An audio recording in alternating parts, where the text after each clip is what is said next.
बरं आम्ही निघतो. येतो आम्ही. येतो आम्ही.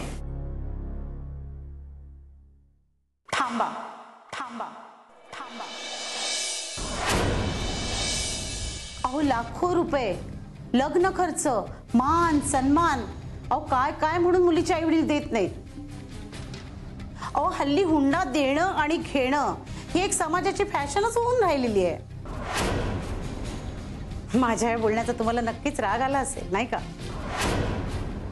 पण खरंच सांगते, आजकाल लग्नामध्ये मुलीचे आई वडील दागदागिने, सोफा सेट, कार, टीव्ही काय म्हणून देत नाही.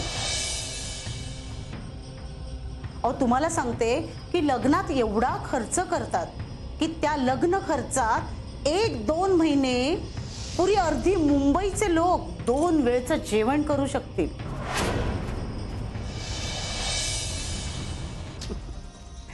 पण मी हे तुम्हाला का सांगते माहित आहे? अहो यातलं मी तुमच्याकडून काहीच घेणार नाहीये. काय म्हणाला?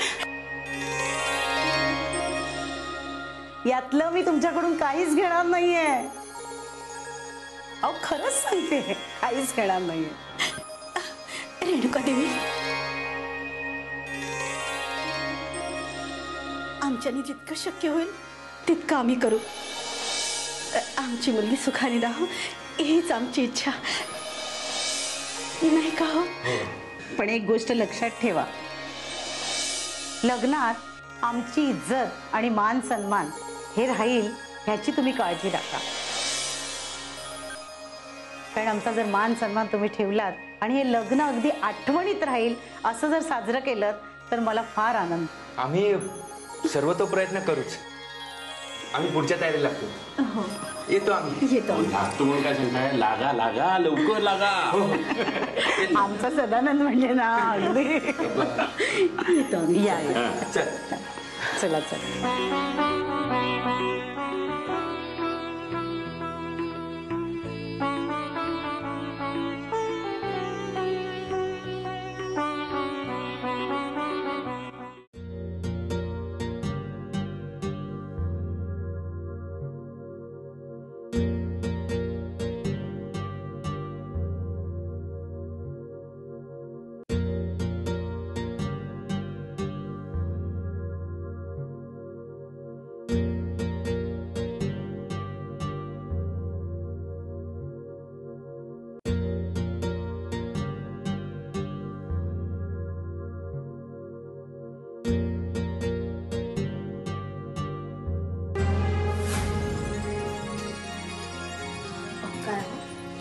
कसला विचार करताय?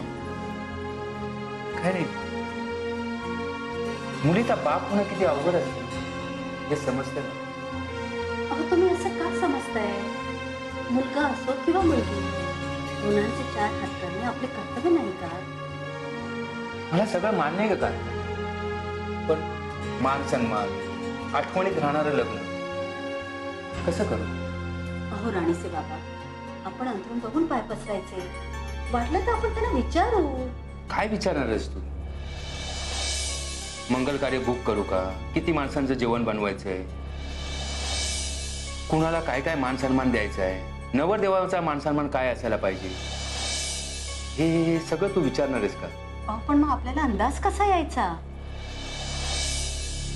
आता मला वाटतं ना, त्यांच्याकडून 100-1 लोक तरी नक्की असतील.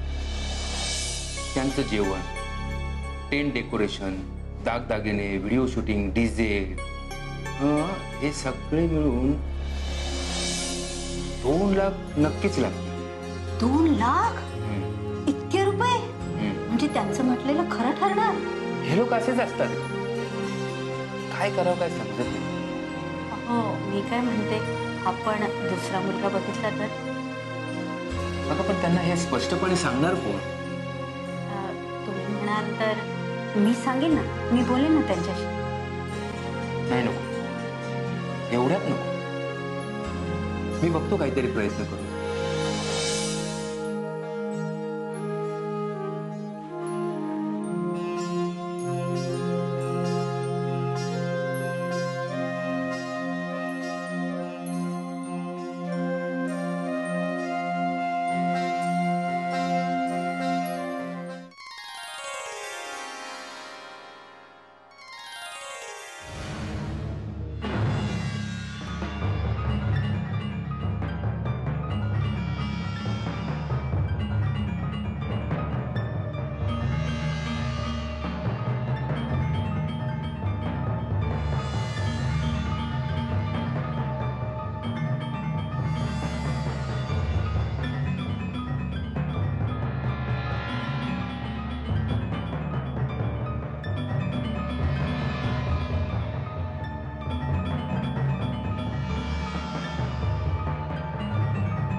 अरे मनोज काय शोधतोयस आणि कोणाला शोधतोयस? कोण कोण आहात कोण आहात तुम्ही? अरे असं येणाऱ्या जाणाऱ्या मुलीकडे बघशील तर एक दिवस फसशील. अरे पण तुम्ही आहात कोण? हा कोण आहात? तू राणीला शोधतोयस ना? हा आणि का शोधतोयस ते देखील मला माहित आहे. हे बघा, तुम्ही कोण आहात ते समोर या.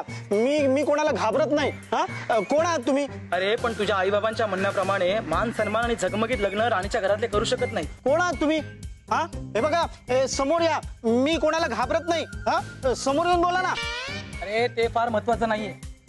मनोज, तुझ्या बँक अकाउंट मध्ये किती पैसे जमा आहेत? हा हे बघा, तुम्ही कोण आहात हे याची ओळख मला पटल्याशिवाय मी माझा बँक बॅलन्स किती हे तुम्हाला काय सांगू? थांब. मनोज, तुझ्या बँक अकाउंट मध्ये 3 लाख रुपये जमा आहेत. हा आणि मी जर मनावर घेतलं ना तर सर्व पैसे राणीच्या नावावर करू शकतो. काय म्हणजे तुम्ही राणीलाही ओळखता? ओ काका मामा दादा प्लीज, कोण आहात तुम्ही? प्लीज समोर या ना. हा समोर या ना. मनोज, मी तुला याची प्रचिती नंतर देईनच, पण मला सांग, तुला राणी आवडते? हो, राणी मला आवडते. किती आवडते? हा नाही सांगता नाही येणार, खूप आवडते. अरे मग तुझ्या आईबाबांचा असा हट्ट का? तू त्यांना समजावू शकत नाहीस? काय काय समजावून सांगू? अहो मला काहीच माहित नाही हो. अरे मनोज, तुझ्या आई बाबांनी राणीच्या बाबांकडे मान सन्मान आणि झगमगीत लग्नाची मागणी केली आहे. काय? मग ते मला का बोलले नाहीत? तुला कसे बोलणार? तू त्यांचा मुलगा आहेस. अरे राणी गरीब आहे, चाळीत राहणारी मुलगी आहे. तिचं लग्न करायचं म्हटल्यावर त्यांचं घर विकून देखील एवढे पैसे जमा होणार नाही. अहो हे मला माहित नव्हतं. हा म्हणूनच कदाचित माझे आई बाबा माझ्याशी बोलत नसतील. अहो पण तुम्ही आहात कोण? प्लीज समोर या ना. मी श्री राम भक्त, श्री रामदास, पवनपुत्र, अंजनी सूत, बजरंग आहे. काय? बजरंगाची कमाल हो, बजरंगाची कमाल.